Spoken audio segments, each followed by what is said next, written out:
ಓಂ ನಮೋ ವಾಲ್ಮೀಕಿಯೇ. ನಮಸ್ಕಾರ ಬಂಧುಗಳೇ. ನಾನು ನಿವೃತ್ತ ಪ್ರಾಧ್ಯಾಪಕ ಡಾಕ್ಟರ್ ಅರ್ಜುನ್ ಪಂಗನ್ನವರ್. ಹೇ ಸೀತಾರಾಮ್ ವಾಹಿನಿಯ ವಾಲ್ಮೀಕಿ ರಾಮಾಯಣ ಅಂದು ಇಂದು ಚಿಂತನ ಕಾರ್ಯಕ್ರಮಕ್ಕೆ ತಮ್ಮೆಲ್ಲರಿಗೂ ಸ್ವಾಗತ. ತಮಗೆ ನಾನು ಹಿಂದಿನ ಸಂಚಿಕೆ ಅಂದರೆ ಸಂಚಿಕೆ 149ರಲ್ಲಿ ಗಂಗಾ ನದಿ ದಡದ ಮೇಲೆ ರಾಮ ಲಕ್ಷ್ಮಣ ಸೀತೆ ಮತ್ತು ಸಾರಥಿ ರಾತ್ರಿಯನ್ನು ಕಳೀತಾರೆ. ಗುಹ ಅವ್ರಿಗೆ ಸ್ವಾಗತಕ್ಕಾಗಿ ಬಂದಿರ್ತಾರೆ, ಆತಿಥ್ಯಕ್ಕಾಗಿ. ಆ ರಾತ್ರಿ ನೀರು ಕುಡಿದು ಸೀತೆ ಲಕ್ಷ್ಮಣ ಮಲಗ್ತಾರೆ. ಸೀತೆ ಮತ್ತು ರಾಮ ಮಲ್ಕೊಳ್ತಾರೆ. ಲಕ್ಷ್ಮಣ ಅವರ ರಕ್ಷಣೆಗಾಗಿ ಎಚ್ಚರದಿಂದಿರ್ತಾನೆ. ಲಕ್ಷ್ಮಣನ ಜೊತೆಗೂ ಗುಹ ಉಳಿತಾನೆ. ಗುಹ ಪದೇ ಪದೇ ಲಕ್ಷ್ಮಣಿಗೆ ಹೇಳ್ತಿರ್ತಾನೆ, ನೀನು ಮಲ್ಕೊಂಡ್ಬಿಡು, ನನ್ನ ಸೈನ್ಯ ಇದೆ, ನಮಗೆ ಇದ್ದಿದೆ ಈ ಗುಡ್ಡದ್ದೇನು ಇದೆಯಲ್ಲ ಅರಣ್ಯದ ಎಲ್ಲ ರಹಸ್ಯ ಎಲ್ಲ ಗೊತ್ತಿದೆ, ನಮಗೆ ಎಲ್ಲ ಬೇರೆ ಬೋರ್ಡ್ಸ್ ಎಲ್ಲ ಗೊತ್ತಿದೆ, ನೀವು ನಿರ್ಭಯವಾಗಿ ಮಲಗಿಬಿಡ್ರಿ, ನಾನು ಇರ್ತೇನೆ, ನಿಮ್ಮನ್ನು ಕಾವಲಿಗೆ ಮಾಡ್ತೇನೆ ಅಂತ ಹೇಳಿದಾಗ ಲಕ್ಷ್ಮಣ ಹೇಳ್ತಾನೆ, ನೋಡು ಅಯೋಧ್ಯೆ ಜನತೆ ರಾಮನ ಅಗಲಿಕೆಯಲ್ಲಿ ನಿದ್ರಾಹೀನರಾಗ್ಯಾರ, ನಾವು ಹೆಂಗೆ ನನಗೆ ಮಲ್ಕೊಳಕ್ಕೆ ಬರ್ತಿದೆ, ಅದಕ್ಕೆ ನಾನು ಮಲಗೋದಿಲ್ಲ, ನಾನು ಕೂತನೇ ಅವರು ರಕ್ಷಣೆ ಮಾಡ್ತಾನೆ ಅಂತ ಹೇಳಿ ಇದೇ ಒಂದು ಸಂವಾದದಲ್ಲಿ ಇಡೀ ರಾತ್ರಿ ಕಳೆದು ಹೋಗ್ತದೆ. ಬೆಳಿಗ್ಗೆ ಎದ್ದ ರಾಮ ಮುಂದಿನ ಪಯಣ ಮುಂದುವರಿಸುವುದಕ್ಕಾಗಿ ನದಿ ದಾಟುವ ವ್ಯವಸ್ಥೆ ಮಾಡಲಿಕ್ಕೆ ಕೇಳಿಕೊಂಡಾಗ ಗುಹ ಒಬ್ಬ ಸಬಲ ನಾವಿಕನನ್ನು ಕರೆಸಿಕೊಂಡು ನದಿ ದಾಟಿಸುವ ವ್ಯವಸ್ಥೆಯನ್ನು ಮಾಡ್ತಾನೆ. ಅಲ್ಲಿ ದೋಣಿ ಬಂದು ನಿಲ್ತಿದೆ. ಮುಂದೆ ಇವರು ಆ ನದಿ ದಡದಟ್ಟ ಹೋಗ್ತಾರೆ. ಸುಮಂತ್ರ ಬಂದ ಅವಾಗ ಕೇಳ್ತಾನೆ, ನೀವಂತೂ ಆ ಕಡೆ ದಾಟಿ ಹೊಂಟಿರ 3 ಮಂದಿ, ಇನ್ನು ನಾನೇನು ಮಾಡಲಿ ಅಂತ ಕೇಳ್ತಾನೆ. ಅದಕ್ಕೆ ಸುಮಂತ್ರನಿಗೂ ಮತ್ತು ಉಳಿದವರಿಗೂ ಯಾವ ರೀತಿ ರಾಮ ಸಾಂತ್ವನ ಹೇಳ್ತಾನೆ ಅನ್ನೋದನ್ನು ಇಲ್ಲಿ ವಾಲ್ಮೀಕಿಯವರು ಈ ರೀತಿಯಾಗಿ ಮುಂದುವರ್ಸ್ಯಾರ. ಶೀಘ್ರ ಅಯೋಧ್ಯೆಗೆ ಮರಳಿ ನನ್ನ ತಂದೆ ಸೇವೆ ಮಾಡು, ನಿನ್ನ ಕೃತ್ಯ ಮುಗಿಯಿತು, ರಥ ತ್ಯಜಿಸಿ ಪಾದಯಾತ್ರೆ ಮಾಡುವೆ. ಇಲ್ಲಿ ತನಕ ನಿನ್ನ ಕರ್ತವ್ಯ ಮುಗಿದೋಯ್ತು, ನಾ ರಥ ತ್ಯಾಗ ಮಾಡಿ ನಡ್ಕೊತ ಹೋಗ್ತೇನೆ, ನೀನು ಮಾತ್ರ ಶೀಘ್ರ ಅರಣ್ಯಕ್ಕೆ ಇದಕ್ಕೆ ಅಯೋಧ್ಯೆಗೆ ಹೋಗಂತ ಹೇಳಿ ಸುಮಂತ್ರನಿಗೆ ರಾಮ ಹೇಳ್ತಾನೆ. ತನ್ನ ತ್ಯಜಿಸಿದ ದುಃಖದಲ್ಲಿ ಸುಮಂತ್ರ ರಾಮನಿಗೆ ನುಡಿದ. ರಾಮ ಇಲ್ಲಿ ಬಂದು ಏನು ಮಾಡಿದ, ಸುಮಂತ್ರನೂ ತ್ಯಾಗ ಮಾಡಿಬಿಟ್ಟ. ಇಲ್ಲಿಂದ ನೀನು ಮರಳಿ ಅಯೋಧ್ಯೆಗೆ ಹೋಗಂದ್ರೆ ಅಲ್ಲಿ ಅವರು ತ್ಯಾಗ ಮಾಡಿದಂಗೆ ಮುಂದೆ ಬರುವಂಗಿಲ್ಲ ಜರಡಿ ಜೊತೆಗೆ ಅಂಥೇಳಿ ತನ್ನ ರಾಮ ಇಲ್ಲಿ ತ್ಯಾಗ ಮಾಡಿದಿಲ್ಲ ಅಂತ ತಿಳ್ಕೊಂಡು ಭಾಳ ದುಃಖ ಆಗ್ತಿದೆ. ಆ ದುಃಖದಲ್ಲಿ ಅವನು ರಾಮನಿಗೆ ಹೀಗೆ ನುಡಿತಾನೆ, ಹೆಂಡತಿ ತಮ್ಮನೊಂದಿಗೆ ಅರಣ್ಯದಲ್ಲಿ ವಾಸಿಸು ಸಾಮಾನ್ಯನಂತೆ ದುರ್ದೈವ ಯಾರಿಗೂ ಬರದಿರಲಿ. ನಿನ್ನಂಗೆ ದುರ್ದೈವ ಇನ್ನೊಬ್ಬರು, ನೀನು ಇವತ್ತೇನಾಗ್ತಾ ಇದೆ ಅಂದರೆ ಎಲ್ಲನೂ ಬಿಟ್ಟು ಬಂದು ಎಲ್ಲನೂ ತ್ಯಾಗ ಮಾಡಿ ಒಬ್ಬ ಸರಳ ಸನ್ಯಾಸಿಯಂತೆ ವನವಾಸಿಯಂತೆ ಸಹೋದರ ಅಂದರೆ ತಮ್ಮ ಮತ್ತು ಮಡದಿಯೊಂದಿಗೆ ಅರಣ್ಯದಲ್ಲಿ ದಿನ ಕಳಲಿಕ್ಕೆ ಬಂದಿಯಪ್ಪ, ಇಂತಹ ದುರ್ದೈವ ಯಾರಿಗೂ ಬರದಿರಲಿ ಅಂಥೇಳಿ ಸುಮಂತ್ರ ಹೇಳ್ತಾನೆ. ಮುಂದುವರೆದು, ನಿನ್ನ ದುಸ್ಥಿತಿಯಲ್ಲಿ ಯಾವ ನಿನ್ನ ಸದ್ಗುಣ ಸತ್ಯ ಧರ್ಮನಿಷ್ಠೆಗೆ ಫಲಗಳು ಸಹಾಯ ಮಾಡಲಿಲ್ಲ. ಇಲ್ಲಿ ಮತ್ತು ಕರ್ಮ ಸಿದ್ಧಾಂತ, ನೀನು ಎಷ್ಟೇ ಒಳ್ಳೆಯವಿದ್ದಿ, ಎಷ್ಟೇ ಒಳ್ಳೆಯ ಕೆಲಸ ಮಾಡಿದೆಯಾ, ಆ ಎಲ್ಲ ಕೆಲಸಗಳ ಒಳ್ಳೆಯ ಧಾರ್ಮಿಕ ಕೆಲಸಗಳ ಕರ್ಮಗಳ ಫಲ ನಿನಗೆ ಸಿಗಲಿಲ್ಲವೇ, ಅವು ನಿನ್ನ ಪ್ರೊಟೆಕ್ಟ್ ಯಾಕೆ ಮಾಡಲಿಲ್ಲ. ನೋಡಿ, ವಾಲ್ಮೀಕಿಯವರು ಈ ಚಿಂತನೆಯನ್ನು ಕರ್ಮ ಸಿದ್ಧಾಂತ, ಕರ್ಮಫಲ ಸಿದ್ಧಾಂತ ಪದೇ ಪದೇ ಇದನ್ನು ಹೇಳ್ತಾರೆ, ಪದೇ ಪದೇ ಹೇಳ್ಕೊತ ಹೋಗ್ತಾರೆ. ನೋಡಪ್ಪ, ಒಳ್ಳೆಯ ಮನುಷ್ಯನಿಗೆ ಕಷ್ಟಗಳು ಯಾಕೆ ಬರ್ತಾವೆ ಇವತ್ತು ನೀವು ನೋಡ್ತಿರ್ತಾರೆ. ಇದು ನನಗನ್ನಿಸ್ತಿದೆ ವಾಲ್ಮೀಕಿಯವರು ಹೇಳಿದಂತೆ ಸೃಷ್ಟಿ ನಿಯಮ ಇದು. ಒಳ್ಳೆಯವರಿಗೆ ಪರೀಕ್ಷೆಗಳು ಭಾಳ ಬರ್ತಾವೆ, ಕೆಟ್ಟವರು ಸುಖವಾಗಿರ್ತಿರ್ತಾರೆ. ರಾಮನ ಸುಖವಾಗಿ ಇದ್ದವನು, ರಾಮ ಎಷ್ಟೇ ಒಳ್ಳೆಯ ವ್ಯಕ್ತಿ ಇದ್ದರೂ ಕೂಡ ಅವನಿಗೆ ನಿರಂತರ ಬದುಕಿನಾಗ ನಿರಂತರ ಕಷ್ಟಗಳನ್ನು ಬರ್ತಾ ಹೋಗ್ತಿರ್ತಾವೆ. ಅದಕ್ಕೆ ಇಲ್ಲಿ ಹೇಳ್ತಾನೆ, ನಿನ್ನಂಥ ಒಬ್ಬ ಧರ್ಮಿಷ್ಠ ಮತ್ತು ಎಲ್ಲರಿಗೂ ನ್ಯಾಯ ನೀಡುವಂಥ ವ್ಯಕ್ತಿ, ಎಲ್ಲರಿಗೂ ಬೇಕಾದಂಥ ವ್ಯಕ್ತಿ, ಯಾವುದು ಕೆಟ್ಟ ಕೆಲಸ ಮಾಡುವಂಥ ವ್ಯಕ್ತಿ ಅಲ್ಲ. ಆದರೂ ನಿನಗೆ ಆ ಒಂದು ಸತ್ಕಾರ್ಯಗಳ ಫಲ ನಿನಗೆ ಸಿಗಲಿಲ್ಲವೇ.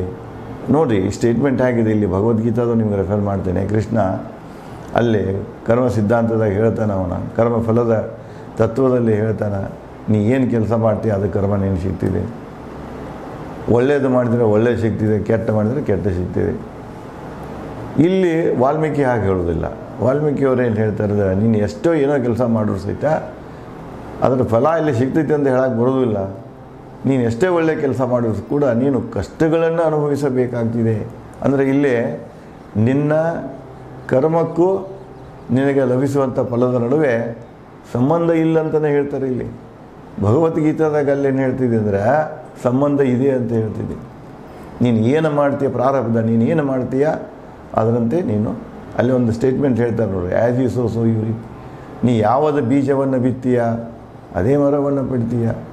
ಜಾಲಿ ಬೀಜ ಹಾಕಿದಂದ್ರೆ ಜಾಲಿ ಗಿಡ ತೊಗೊಳ್ತೀಯ, ಮಾವಿನ ಗಿಡ ಹಾಕಿದ್ರೆ ಮಾವಿನ ಗಿಡ ತೊಗೊಳ್ತೀಯ. ಅಲ್ಲಿ ಕರ್ಮಫಲ ಸಿದ್ಧಾಂತ ಹಂಗೆ ಹೇಳ್ತಾರೆ ಅವರು. ಬಟ್ ಇಲ್ಲಿ ವಾಲ್ಮೀಕಿಯಲ್ಲಿ ಹಾಗಿಲ್ಲ.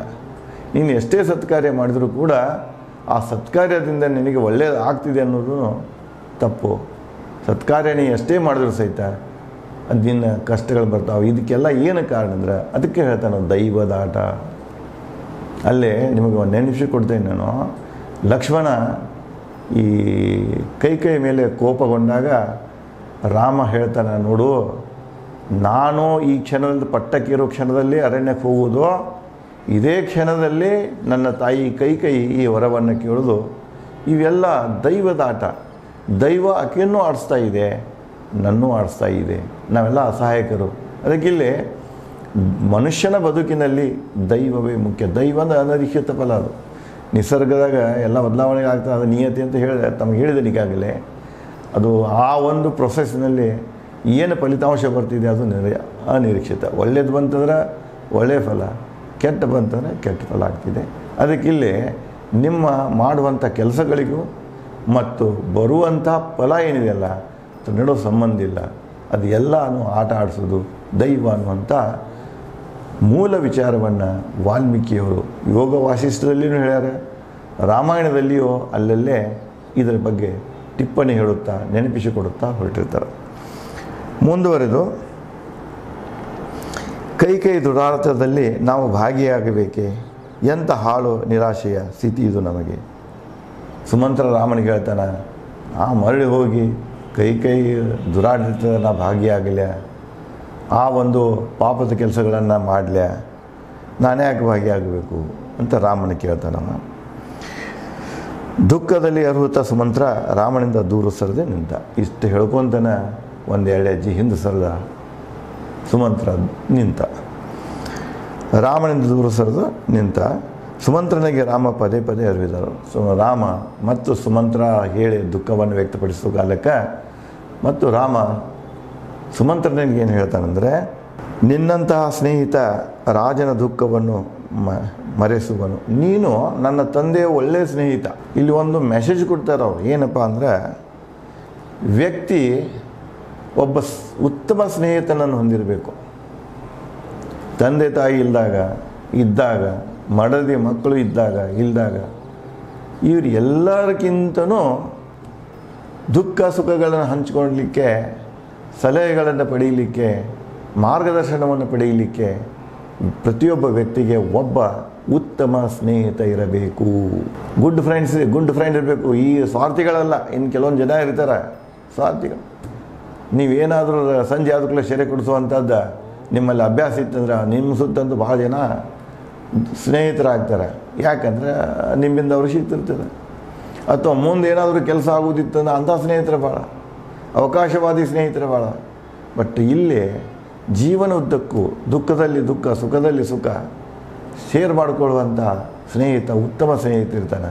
ಅದಕ್ಕೆ ಪ್ರತಿಯೊಬ್ಬ ವ್ಯಕ್ತಿಗೂ ಉತ್ತಮ ಸ್ನೇಹಿತನ ಅವಶ್ಯಕತೆ ಇದೆ, ಹೊಂದಬೇಕು. ಅದಕ್ಕೆ ರಾಮ ಹೇಳ್ತಾನೆ, ನಮ್ಮಪ್ಪನ ಅತಿ ಸಮೀಪದ ಉತ್ತಮ ಸ್ನೇಹಿತ ಯಾರಪ್ಪ ಅಂದ್ರೆ ನೀನು ಸುಮಂತ್ರ. ನೋಡಿರಿ, ಸುಮಂತ್ರ ಸಾರ್ಥಿನೂ ಆಗ್ತಾನೆ, ಮಂತ್ರಿನೂ ಅದಾನ, ಉತ್ತಮ ಸ್ನೇಹಿತನೂ ಅದಾನ. ಆಡಳಿತ ಯಶಸ್ವಿ ಆಗಬೇಕಾಗಿದ್ದರೆ ನಾ ತಮಗೆ ಅಯೋಧ್ಯಾಕಾಂಡ ಪ್ರಾರಂಭದಲ್ಲಿನೇ ಹೇಳೇನೆ, 8 ಜನ ಮಂತ್ರಿಗಳಿರ್ತಾರೆ. ಮಂತ್ರಿಗಳನ್ನು ನೇಮಿಸಬೇಕಾಗಿತ್ತಂದ್ರೆ ಎಂಥವ್ರು ಇರಬೇಕು? ಅಲ್ಲಿ ಪ್ರಶ್ನೆ ಬಂದಾಗ ಅಲ್ಲಿ ಅರ್ಹತೆಗಳನ್ನು ಕೇಳ್ತಾನೆ. ಅಲ್ಲಿ ಅರ್ಹತೆಗಳು ಬಂದಾಗ ಅದ್ರಾಗ ಒಂದು ಅರ್ಹತೆ ಏನಂದ್ರೆ ಅವರು ರಾಜನಿಗೆ ಉತ್ತಮ ಸ್ನೇಹಿತರಾಗಿರಬೇಕು, ಉತ್ತಮ ಸಲಹೆಗಾರರಾಗಿರಬೇಕು. ಕೆಟ್ಟ ದಾರಿ, ಅಡ್ಡ ದಾರಿ ಹಿಡಿಸೋರಲ್ಲ. ಆಳು ವ್ಯಕ್ತಿ ಸರಿ ಇರ್ತಾನೆ, ಬಟ್ ಅವನಿಗೆ ಸಲಹೆ ನೀಡೋರು ದಾರಿ ತಪ್ಪಿಸೋಂಗಿದ್ರಂದ್ರೆ ಆವಾಗ ಆ ವ್ಯಕ್ತಿಗೂ ಏನಾಗಿಬಿಡ್ತಿದೆ, ಅದರದ ಒಂದು ದೋಷ ತಗಲ್ತಿದೆ, ಅವನು ಚಾರಿತ್ರ್ಯನೂ ಹೀನಾಕೋತ ಹೋಗ್ತಿದೆ. ಅದಕ್ಕೆ ಇಲ್ಲಿ ಹೇಳ್ತಾನವ, ನೋಡು ಸುಮಂತ್ರ, ನೀನು ನನ್ನ ತಂದೆ ಉತ್ತಮ ಸ್ನೇಹಿತ, ನಿನ್ನ ಅಗತ್ಯ ಈಗ ಸದ್ಯ ಅಯೋಧ್ಯೆಯಲ್ಲಿ ನನ್ನ ತಂದೆಗಿದೆ. ಅದಕ್ಕೆ ನೀ ಶೀಘ್ರವಾಗಿ ನೀ ಅಯೋಧ್ಯೆಗೆ ಮರಳು, ನನ್ನ ತಂದೆಗೆ ನೀನು ಸಮಾಧಾನ ಹೇಳು ಮತ್ತು ಬೆನ್ನೆಲುಬಾಗಿ ನಿಲ್ಲು ಅಂತ ಹೇಳ್ತಾನೆ. ವೃದ್ಧ ರಾಜನು ಭಾವನೆಗಳ ಅಡಿ ಸಿಲುಕಿರುವನು. ಈಗ ಮೊದಲೇ ಒಂದು ವಯಸ್ಸಾಗಿದೆ, ಭಾವುಕನಾಗಿಬಿಟ್ಟನ. ಮಗನ ಅಗಲಿಕೆಯ ದುಃಖದಲ್ಲಿ ಭಾವುಕನಾಗಿಬಿಟ್ಟನ. ಭಾವುಕನಾಗಿ ಏನು ಮಾಡ್ಕೋತಾನೆ ಹೇಳೋಕ್ಕೂ ಬರೋದಿಲ್ಲ. ಅಂತಹ ಸಮಯದಲ್ಲಿ ನಿನ್ನಂಥ ಸ್ನೇಹಿತನ ಅವಶ್ಯಕತೆ ಇದೆ. ಕೈಕೈ ಆವೇಶದಲ್ಲಿ ಹೇಳಿದ್ದನ್ನು ಹಿಂಜರಿಯದೆ ಮಾಡುವನು. ಮತ್ತು ಕೈ ಹಿಡಿತದ ಸಿಕ್ಕೊಂಡ್ಬಿಟ್ಟಾನ. ಮುಂದೆ ಆಕೆ ಏನಾರು ಕೈ ಈಗ ಈ ಸ್ಥಿತಿಯಲ್ಲಿ ನೋಡ್ಬೇಕಾದ್ರೆ ಆಕಿದು ಮನಸ್ಥಿತಿ ಸರಿ ಇಲ್ಲ. ಈ ಒಂದು ಕೆಟ್ಟ ಮನಸ್ಥಿತಿಯಲ್ಲಿ ಆಕೆ ಏನಾದರೂ ಆದೇಶ ಮಾಡಿದ್ರಂದ್ರೆ ಅದು ಅವನಿಗೇನಾಗ್ತಿದೆ, ಅದನ್ನು ಪಾಲಿಸಬೇಕಾಗ್ತಿದೆ, ಅನಿವಾರ್ಯತೆ ಬರ್ತಿದೆ. ಇವೆಲ್ಲ ಸ್ಥಿತಿಗಳು ನಿರ್ಮಾಣ ಅಯೋಧ್ಯೆಯಲ್ಲಿ ಆಗುವ ಅವಶ್ಯಕತೆ ಇದೆ. ಇದನ್ನೆಲ್ಲ ತಡಿಬೇಕಾದ್ರೆ ನಿನ್ನಂಥ ಸ್ನೇಹಿತನ ಅವಶ್ಯಕತೆ ಇದೆ. ಅದಕ್ಕೆ ನೀ ಮರಳಿ ಹೋಗಂತ ಹೇಳಿ ರಾಮ ಸುಮಂತ್ರನಿಗೆ ಹೇಳ್ತಾನೆ. ಮುಂದುವರಿದು, ಪ್ರಜೆಗಳಿಗೆ ತೊಂದರೆಯಾಗದಂತೆ ರಾಜ್ಯವಾಳುವನು, ಅವನು ಹೇಳಿದ್ದನ್ನು ಪಾಲಿಸು. ಇಲ್ಲಿ ನೀನೇನು ಮಾಡೋದಂದ್ರೆ, ನನ್ನ ತಂದೆ ಯಾವುದೇ ರೀತಿಯಿಂದ ದಾರಿ ತಪ್ಪುವಂಗಿದ್ದಂದ್ರೆ ಅದನ್ನು ದಾರಿ ತಪ್ಪದ ನೋಡ್ಕೊಂಡು ಹೋಗಿ. ಯಾಕೆ ನೀನು ಉತ್ತಮ ಸ್ನೇಹಿತ ಇದೆಯಾ?